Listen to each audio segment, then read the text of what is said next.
Your therapeutic communication tip for this month is asking permission.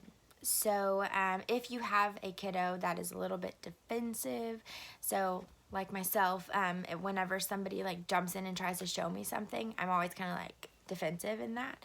And so if you find yourself telling your kid things and they're like, okay, or I know that, this is a really good tip to maintain that therapeutic communication with them. And otherwise, it's just good across the board to build rapport with your kid. So asking permission looks like instead of giving advice or instead of just jumping in and fixing, you can ask permission. So if your kid is picking a hoof and they're, you know how they do all the time, it comes out their thumb and they can't quite get it, instead of saying, hold it this way, or can I help?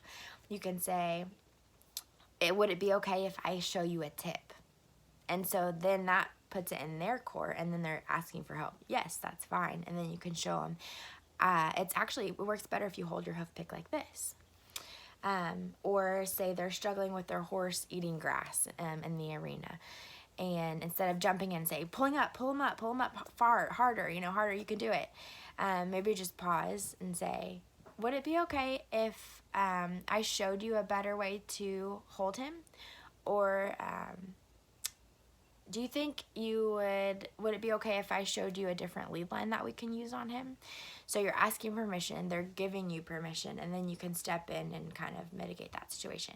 If they say, no, I'm good, that's fine. Let them go. Like, let them struggle through it. Maybe they'll, learn some perseverance in that. Also, this can be helpful in conversations with your kids. So if they're sharing something personal about a struggle with their friend or homework or whatever, it's also appropriate in that situation.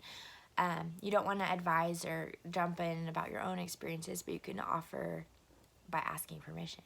Would it be okay if I shared a story with you about my friend? Or would it be okay if I give you some advice on this? It seems like you're struggling.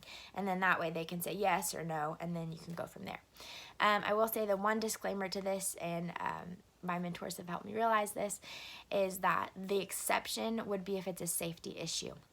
If you've got a kid that's got a rope wrapped around their hand, or somebody that's about to get stepped on, you're not asking permission in those situations. You're just going to step in and say, hold on, let's pause. Let's fix that rope. Or, hey, let's move out of the way real fast. And then you can kind of talk through it.